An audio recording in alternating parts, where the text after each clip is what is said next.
सिर्फ महाराष्ट्र नहीं तो पूरे देश में आज बीएमसी के चुनाव की चर्चा है। आज बीएमसी के लिए वोटिंग हो रही है और हर एक बूथ के बाहर बड़ी बड़ी हमें लाइंस भी देखने को मिल रही है। लेकिन बीएमसी की वोटिंग के दिन पर सबसे बड़े एलिगेशंस और आरोप ठाकरे ब्रदर्स की तरफ से लगाए जा रहे हैं। ठाकरे ब्रदर्स कह रहे हैं कि बीएमसी की वोटिंग में बोगस वोटिंग हो रही है। कई सारे मतदाता अपने हाथों पे लगी जो स्याही है उसे पोंछकर फिर एक बार वोटिंग देने के लिए वहां पर आ गए। ये आरोप शुरू हुआ आज सुबह से, जब मुंबई, पुणे, नासिक और अलग अलग जगहों पर ठाकरे के जो कार्यकर्ता है उन्होंने कई डिफरेंट लोगों को पकड़ा और उन्होंने ये आरोप किया कि इन लोगों ने अपने हाथ की स्याही पोंछी है और पोंछने के लिए एसीटोन नामक जो नेल पॉलिश रिमूवर होता है उसका इस्तेमाल भी किया है। शायद ये पहला चुनाव है जिसमें बहुत सारी शिकायतें आ रही है। मतदान के बाद जो इंक लगाई जाती है तुरंत वो निकाली जा सकती है। ये तो गंभीर है। आपको बता दें कि बीएमसी और बीएमसी के साथ कई सारी महानगर पालिका के लिए महाराष्ट्र में आज वोटिंग हो रही है। 29 की संख्या में यह महानगर पालिका है। तो महाराष्ट्र, नासिक, जळगाव, इचलकरंजी, पुणे ये उनमें से प्रमुख महानगर पालिका है जहां पर बड़ी बड़ी पार्टियां अपना पूरा दमखम लगाकर चुनाव का प्रचार करते हुए दिखी थी। अब बहुत जगह पर लॉ एंड ऑर्डर की सिचुएशन भी तैयार हो चुकी है। कई जगह पर मतदान जो बूथ्स है, मतदान जो स्पॉट्स है उसके बाहर ही अपने कार्यकर्ताओं के बीच एक झड़प देखने को मिल रही है। और सबसे इम्पोर्टेंट, हाथ की स्याही किस तरीके से पोंछी जा सकती है, हाथ की जो स्याही है उसको पोंछकर क्या फिर से बोगस वोटिंग की जा रही है, ये सारे आरोप, ये सारे एक तरफा आरोप ठाकरे ब्रदर्स या फिर ऑपोजिशन की तरफ से सत्ता पक्ष के ऊपर लगाए जा रहे हैं। कल रात से ही ठाकरे ब्रदर्स और मन से शिवसेना इनकी तरफ से आरोप लगाया जा रहा था कि जो चुनाव आयोग है महाराष्ट्र का वो पूरी तरीके से सत्ता पक्ष की तरफ झुका हुआ है और वो उनकी सहायता कर रहा है।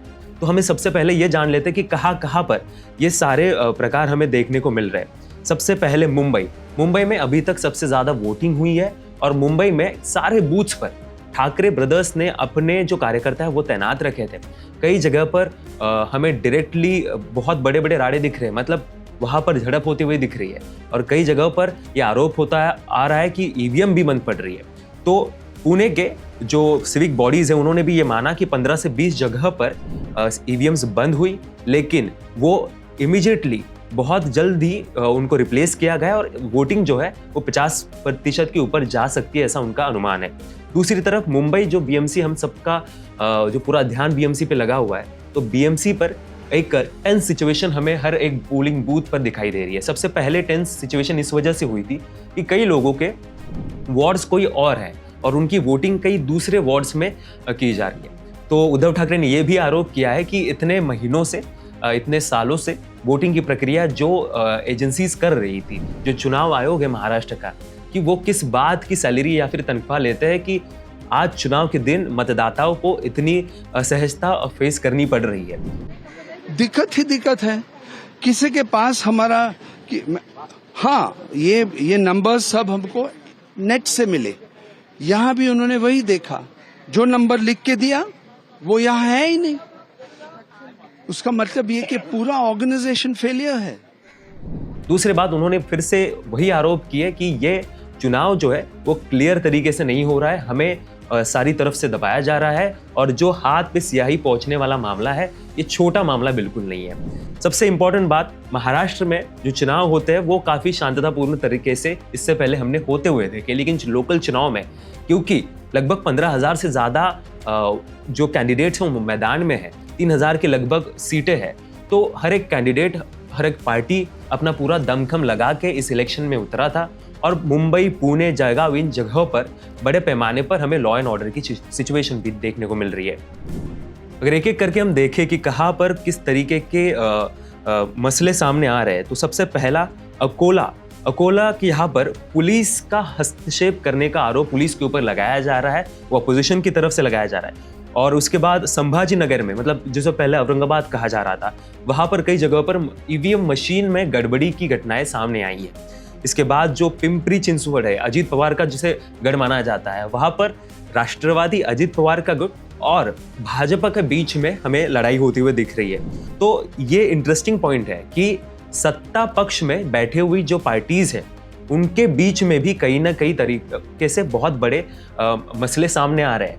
कल का दिन जो था वो कल का दिन पूरी तरीके से महाराष्ट्र में कई जगहों पर पैसे बांटे गए, ऐसे आरोप सत्ता पक्ष विपक्ष हर तरफ से किया जा रहा है। इसमें बीजेपी, कांग्रेस, राष्ट्रवादी के दोनों गुट हो गए, शिवसेना के दोनों गुट हो गए, सबके ऊपर ये इल्जाम लग रहा है। पुणे में रोहित पवार ने भाजपा के ऊपर, महेश लांडगे उनके जो एमएलए वहां पर, उनके ऊपर आरोप लगाया कि उन्होंने 5-6 हजार रुपए देके एक वोट वो खरीद रहे हैं। कल्याण डोंबिवली में हमने बहुत बड़ी झड़प होती हुई देखी लोगों में, क्यों इसी तरीके से कि शिवसेना शिंदे गुट और बीजेपी ने एक दूसरे के ऊपर इल्जाम लगाया कि वो पैसे बांटने के काम कर रहे हैं। तो महाराष्ट्र और बीएमसी के चुनाव इतने बड़े पैमाने पर हो तो रहे, लेकिन सबसे इंपॉर्टेंट बात कि ये चुनाव किस तरीके से हो रहे हैं। विपक्ष का कहना है कि सत्ता पार्टी के लिए चुनाव आयोग कहीं ना कहीं उनकी मदद कर रहा है, और चुनाव आयोग का यही कहना है कि जो हो रहा है वो ट्रांसपेरेंसी से हो रहा है।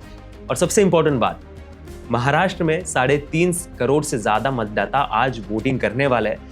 कई जगहों पर हमें यह देखने को मिल रहा है कि वोटिंग के रिलेटेड इरेगुलरिटीज हमें देखने को मिल रही है। लेकिन मुंबई, पुणे ये जो हॉटस्पॉट है, क्योंकि यहाँ पर ज्यादा पार्टियों ने अपना दमखम लगाया था, तो वहां पर कार्यकर्ता एक दूसरे में भिड़ रहे हैं, पार्टी एक दूसरे में भिड़ रही है, और ठाकरे ब्रदर्स और बीजेपी के सामने एक बड़ा मैदान दिख रहा है जहां पर वो जंग लड़ रहे हैं।